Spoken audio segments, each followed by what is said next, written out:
Hey, this video is to show you all who are having issues with your keyless entry. Basically, your buttons, the buttons on your door handles. These are the symptoms. These buttons here on the door handles. That one, and then as well as your exterior. Welcome lighting, whatever that's called, the white lights around the, and then also the your push button start. Okay, if you have the following symptoms, you push the button on the handle, it doesn't do anything at all. You get in your truck, you push, and probably I'm sure Nissan has these probably for all their platforms, but you push your push button start and it doesn't do anything. And then the other symptom is that your accent lighting doesn't come on. Now, I'm not talking about the key fob where you hit the remote unlock button or lock button or start button or any of that. All of that stuff on mine still works. But my keyless, the keyless part, didn't work. Now, what I did was I just had to use some deductive reasoning, and I got this Nissan antenna assembly, and I got it from these guys in Warwick, Rhode Island at Belize Nissan. They had the cheapest price on them. I think my local place was wanting to charge like $47 MSRP, and then I think the place up the road wanted to charge like $62. So anyway, that's what I ended up getting as the antenna assembly. I just looked on the Nissan website for an antenna and the remote keyless start stuff, and just had to nose around and find it. So to do this procedure, what you're gonna have to do, I'm trying to do this quick, just to let you guys know so you can go ahead and get your parts in order if you're having this issue. But first, what you want to do is you want to take off this cup holder here. What you do is you reach down in it, get a firm grip on the back of it, and just pull up. Okay, and then what that's going to do is it's going to come right up. You can see it's connected by these clips. Mine's a little dirty. Apparently the kids spilled some milk in it and it got under the seams. So that's that. Then the next thing what you're going to do is this whole piece right here, all of this AC, the seat heaters and all of that module is all down here. The connections for it are behind in here. Probably can't see half of this, but I was just going to show you. You want to grab this thing here, and you're going to pull it straight toward you, straight out, and it's going to kind of pivot on the bottom, and then you can rock it back towards you. Okay, and then you're just going to go through. You get these little connectors here.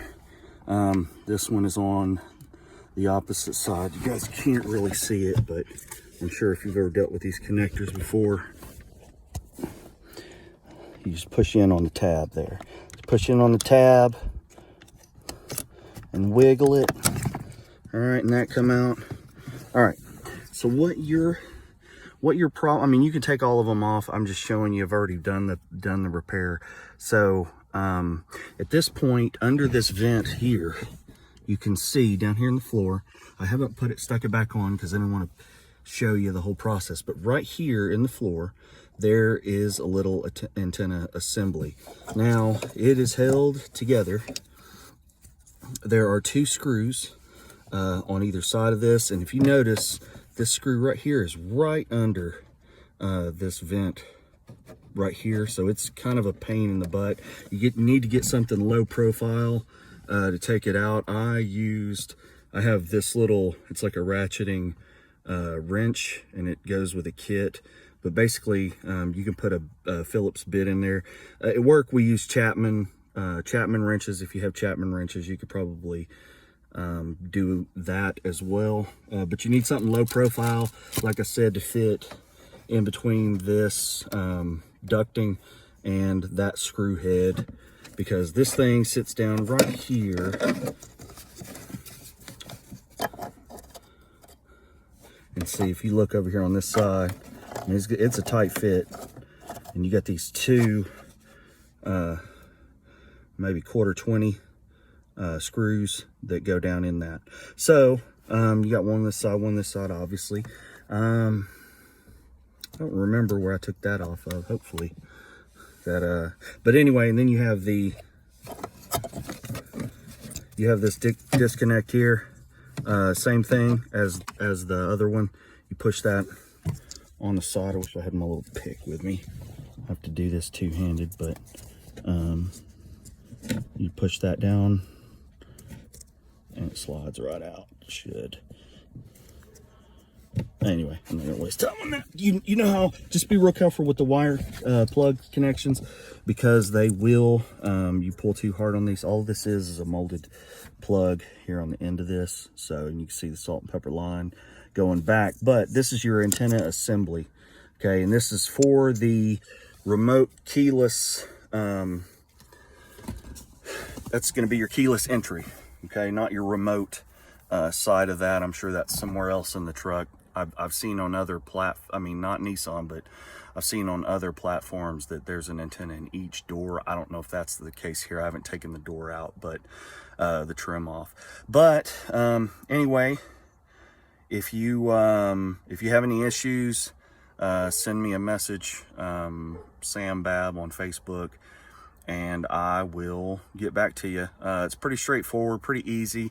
Like I said, the antenna assembly cost me about $39, and that is if you go to the Nissan like OEM parts website. It's basically OEM Nissan parts. You can find it and use that part number that I gave you.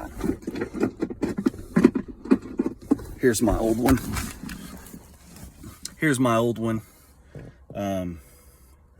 Goodness, I'm so sorry this is at night, but see, it's real small. I actually posted a picture of it in the down below, I believe, in my post. So that's what it is. I don't know if the part number is on there, but if you need the part number, it is 285E5-JK60A. And what I ended up having to do is, once you put it in, how I knew that that was the problem is I disconnected that antenna and rode around for about 3 days while I was waiting for the other one to come in, and I actually made it from Rhode Island in like 3 days. So I rode around with it like that, disconnected, and I had the same exact symptoms. No push button on the handles to open the doors, no push button start, and you know, obviously accent lighting wasn't coming on. So my guess is, with my experience, the RFIDs, there's an RFID in the key itself, and this antenna detects that, and it whenever you get close to the vehicle, it won't allow you to start it unless you're in a certain range or whatever. So I would imagine that's probably that's probably just an RFID reader to make sure the key's in there. So anyway, like I said, standalone from the remote start system.